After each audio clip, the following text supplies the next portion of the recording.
Hi everyone, this is Zara and welcome back.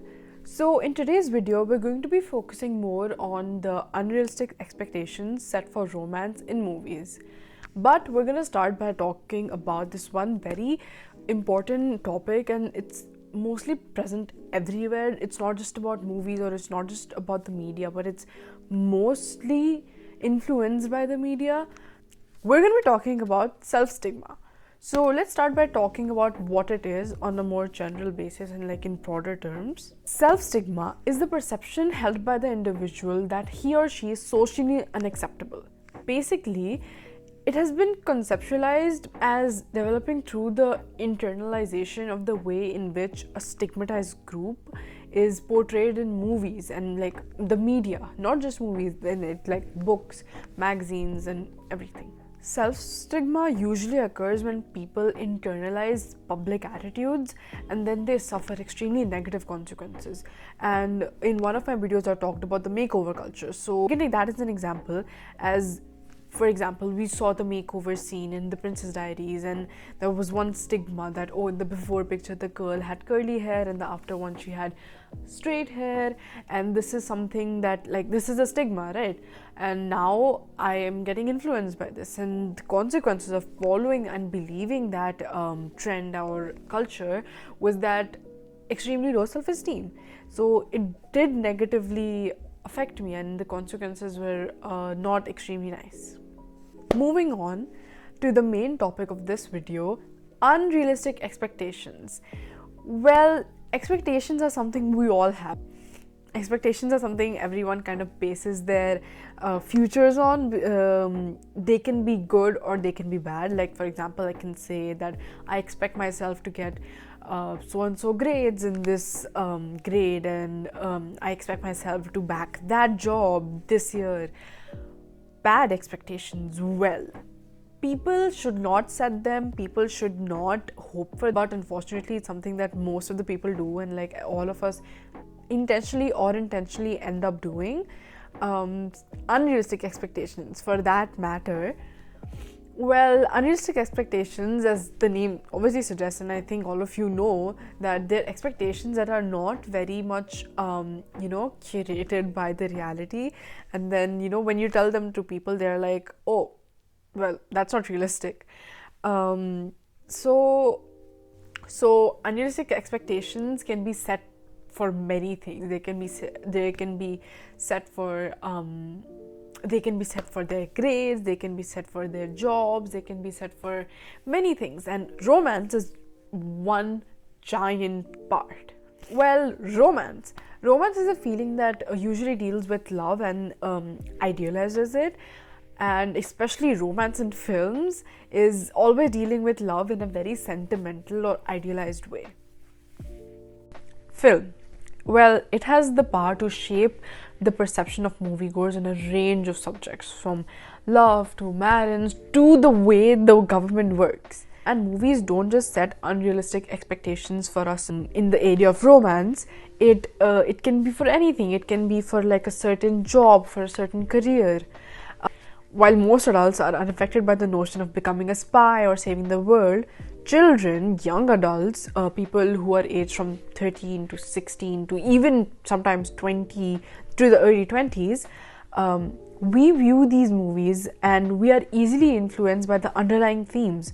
Although they may be out of reach, the expectations about life children develop through movies are not realistic. I'm not an expert in this area, and I'm a young adult myself, so whatever I'm saying in this video right now, or whatever I can put through, is just what I found out through a bunch of research, primary and secondary, and it's what's out there in the world, and it is what it is, and it is a deep dive into why do they exist in the first place. I interviewed one of my fellow classmates who is a young actor, and I asked him that, what do you think about the unrealistic expectations that movie set for us, whether it be beauty standards or for romantic unrealistic expectations? What do you think? And he said that it definitely does negatively affect him, because he is in that line of work and he is every day working through it and trying to reduce it as much as possible, and it is happening, but it is extremely slow, and it will take a lot of time to destigmatize everything that has been stigmatized through movies till now. And nowadays, how people behave, it's like very much visible that movies do affect how someone views the world, and it does affect somebody's view of how the world works.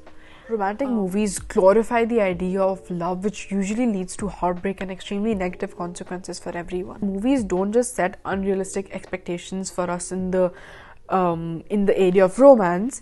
It can be for anything. It can be for like a certain job, for a certain career. While most adults are unaffected by the notion of becoming a spy or saving the world, children, young adults, people who are aged from 13 to 16 to even sometimes 20 to the early 20s, we view these movies and we are easily influenced by the underlying themes. Although they may be out of reach, the expectations about life children develop through movies are not realistic. Mostly the expectations that are set from watching these romantic movies, they are not extremely reasonable, they're not fair or realistic. More than often, they end up creating more problems than they solve. It is extremely important for teenagers not to set their expectations based on what we see, because in some of the movies, what they depict is too rosy and way too unrealistic. We should not let movies affect us in a negative way that we forget our own values. I recall some of my own friends who kept on flunking their relationship, and asked why. Most of their answers involved that the guy was not romantic enough, or the guy didn't make them feel special enough. Like the guy didn't always call them first or text them first, or didn't always check on them, did not constantly talk about their beauty, or did not adore them 24/7.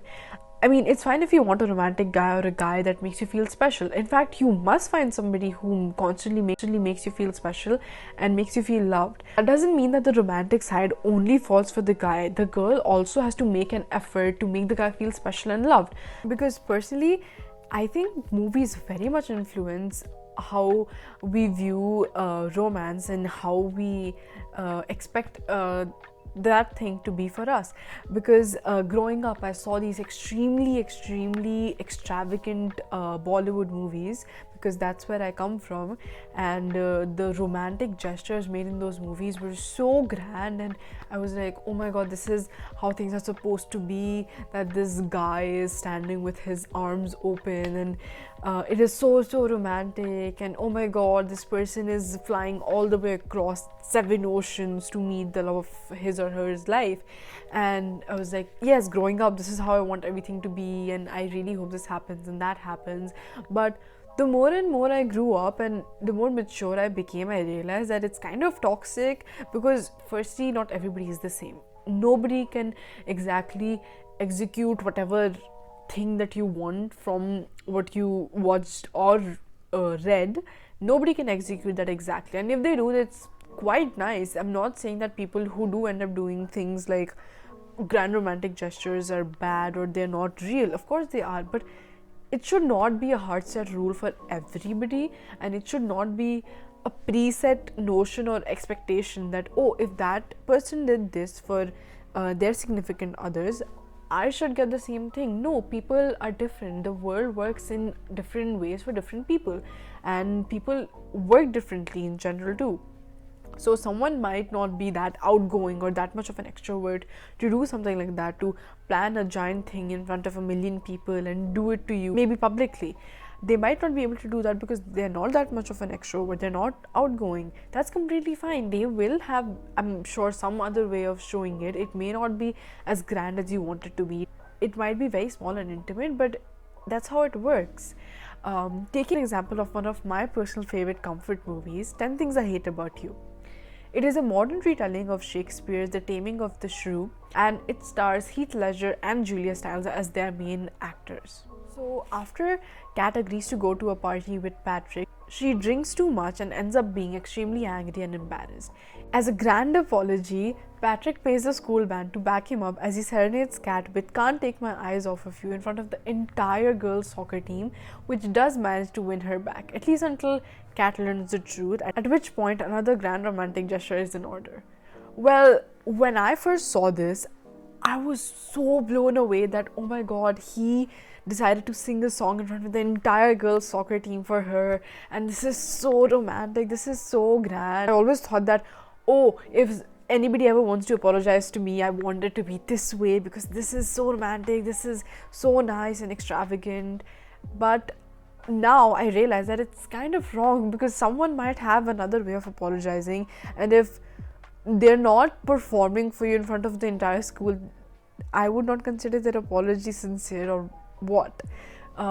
That's kind of an example of how I set an unrealistic expectation for myself in terms of romance by watching this movie. Another extremely famous example is from the movie Say Anything, when the guy stand outside the girl's house with a boombox on his head to apologize, which is so, again, it's so grandiose and it's so romantic. I mean, sure, I'm not saying that it is not, but it is not the as I said, it is not the preset definition of what a romantic apology is or what a romantic gesture should be.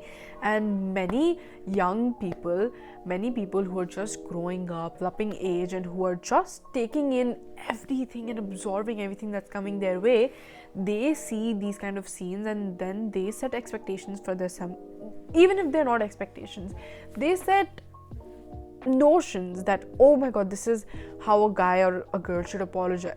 Another thing, in movies, it's always the guy who is always executing these romantic grand gestures for the girl, and it's always the girl who's not doing it, which is wrong in so many ways. Because nowadays, when something wrong happens, a fight occurs, the girl is always expected to just sit out and relax, and the guy is always expected to execute this amazing, very big, certain apology or a gesture, which is wrong. That it kind of teaches us that, oh, no matter how much big a fight is and no matter how much wrong the girl is, the guy is still the one who has to apologize at the end of the day and who has to do things to make things right, which is wrong.